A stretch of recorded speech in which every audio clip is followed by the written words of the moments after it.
Midwest Whitetail is brought to you by Realtree, Hoyt Archery, Fuse Accessories, Muddy Outdoors, Cabela's, Trophy Rock, Scott Archery, Frigid Forage, Rocket Broadheads, Easton Arrows, Redneck Hunting Blinds, Quiet Cat, Non-Typical Wildlife Solutions, Deer Grow, Ozonics, Wilderness Athlete, Grizzly Coolers, RTP Outdoors, and Nikon.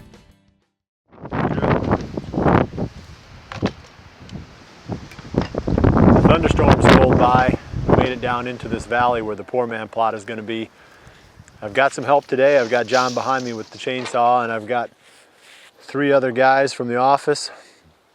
I've got Erik, Danny, and Corey, and we're going to take as much of this brush and little trees out of here as we can today. One of the tools we're going to use, which it wasn't really intended for this purpose, but I'm excited about it, is this Heumann electric chainsaw. It's got the extension arm on it, so we can get underneath these multiflora rose bushes. Normally you have to crawl under there with a chainsaw, which is dangerous, and you get all ripped up by the thorns.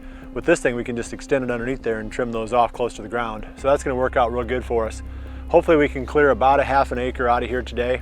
I brought the spray with. We're going to spray it quick and get out of here, come back in about 10 days, 2 weeks, and we're going to burn this thing off and put the seed down.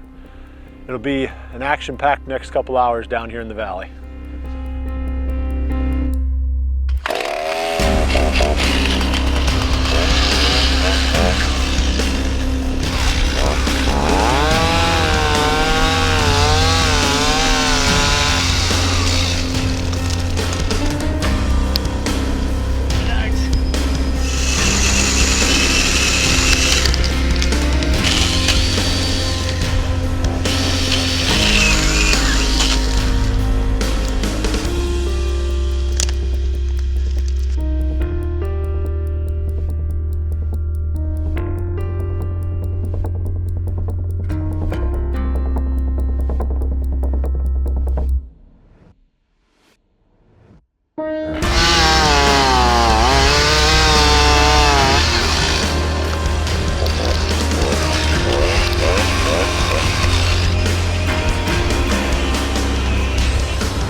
We had to come back down here again a couple days later. We've had the rains come through, making it tougher to finish up this poor man plot, but we got all the chainsaw work done now.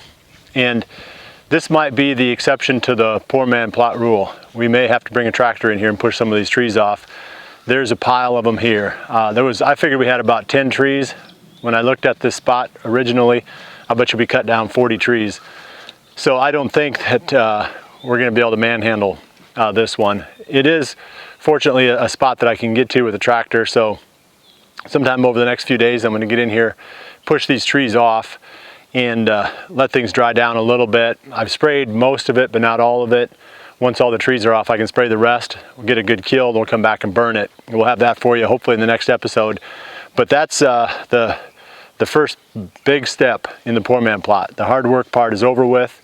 All the sawing and all the honey locust thorns in the back of the neck and through the sole of the boot. We're walking wounded now, so we're gonna head out of here and come back with a tractor.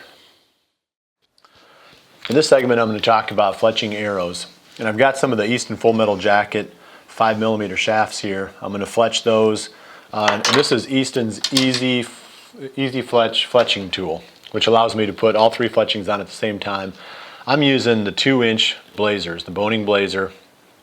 This thing installs them with a helical offset, so it causes the arrow to spin. In this case, it spins clockwise. And you don't want to fletch arrows with straight fletching for hunting. And really, I don't even know if there's an advantage to doing it for target shooting. I don't do enough target shooting, but it doesn't make any sense to me to have something that's not spinning, that's going through the air. Because if you think about it, if you take a football you try to throw it straight without a spiral, it's going to wobble all over the place. And the knuckleballs that the guys that are really good at throwing them, the pitchers who are great knuckleballers, they can fake out a lot of batters because the ball moves all around. There's really no telling where it's going to go next. So you have to spin a projectile in order to make it fly accurately and stable. So you want helical fletching. Don't let anybody talk you into using straight fletching. Okay, so I'm going to go ahead and load up the fletching jig. And while I'm doing that, I'm going to talk about these full metal jacket shafts a little bit. The full metal jacket has 3 different sizes within the Easton line. There's the 4mm, the 5mm, and the 6mm. And the 6mm is new for this year, and that's the more economically priced of the 3 sizes. The advantages of these arrows include the fact that they're aluminum on the outside, keeps them a little bit more durable than a shaft that's all carbon. These also are straighter. They can be, in theory, straighter because you can straighten aluminum. With carbon, you're pretty much stuck with whatever it is when it comes off the mandrel. Either it's straight or it's not, and you have to throw away the ones that aren't because you can't straighten carbon, but you can straighten aluminum. So by putting carbon inside of aluminum, you get the best of both types of arrows. Very straight, very durable, small diameter. And I like a small diameter arrow for a couple of reasons. Number one is it does penetrate better into any substance that you shoot it into. I've shot a lot of deer with small diameter arrows over the years, and I've shot a lot of targets, and I know that these arrows penetrate better. It's just less resistance going through the animal, so you're going to go deeper with it. The other thing is crosswind drift, and people don't consider it, but the diameter of the arrow really impacts the profile that the wind sees when it's coming in from the side. So the smaller the diameter of the arrow, the less surface area the wind has to push against and the less it's going to drift. So going with smaller vanes, smaller diameter shaft, mechanical broadheads in my case with the rockets, I get a really accurate, very forgiving arrow even in windy conditions that penetrates really well. And that's pretty much anything you can ask, or everything you could ask of an arrow shaft. So let me go ahead and put some fletchings on here, and I'll show you what one of these looks like when I'm done with it. So I've got the jig loaded. Now I've got to put the shaft in, put the adhesive on. Trick is not to put too much on. I've learned that the hard way. That looks pretty good. So now, while this is drying, setting up, I'm going to talk a little bit about making your own arrows. It's really a lot simpler than what people think. I mean, obviously, I just fletched, put 3 fletchings on a shaft. Didn't take a whole lot of mechanical ability, just a little coordination to run the tool correctly. The thing I like about building your own arrows, is you can control all the components better than if you purchase the arrows. And we've got not only the fletchings, we've got the nocks, we've got the inserts that need to go into the ends of the arrows. So I've got an arrow squaring device here, and this is one more step that I'll use in the arrow building process. So after I cut these to the correct length and push the inserts in, then I'll go ahead and square up the end of the shaft with this arrow squaring device. This is a product from G5. There's nothing super complicated about it, but it does make sure that when you screw your broadhead down against the end of the shaft, that it's got something that's perpendicular to the shaft to butt up against. You don't want that broadhead coming in there and hitting something that's at an angle. So if there's any amount of play at all between the threads of the broadhead and the threads of the insert, your broadhead's going to be tipped a little bit. It's going to try to follow the end of the shaft, where it butts down against. So you want that to be perfectly square with the center line of the arrow.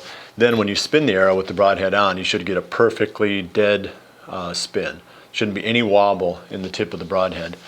That's ideal for hunting. You don't want to have one arrow where the broadhead's skewed a little bit one direction and the next arrow where the broadhead's skewed a little bit the other direction, because when you shoot, they are going to tend to want to go just a little bit in the direction that the broadhead is pointing. So your groups and your consistency with your hunting arrows is going to be reduced if you don't have all these components that are aligned perfectly. So I like doing it myself for that reason.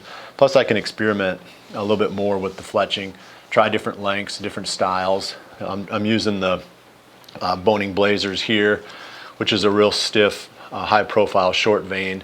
And I've experimented with a lot of different vanes over the years, and it's fun to be able to try something new and see how the arrows fly, and go back to the shop and keep experimenting. So I recommend building your own arrows. It's not going to be necessarily cheaper, and it's certainly not going to be less time consuming, but at the end you should get a higher quality product. That's it for today. Please come back again next week for the next episode of Midwest Whitetail, and remember to always dream big.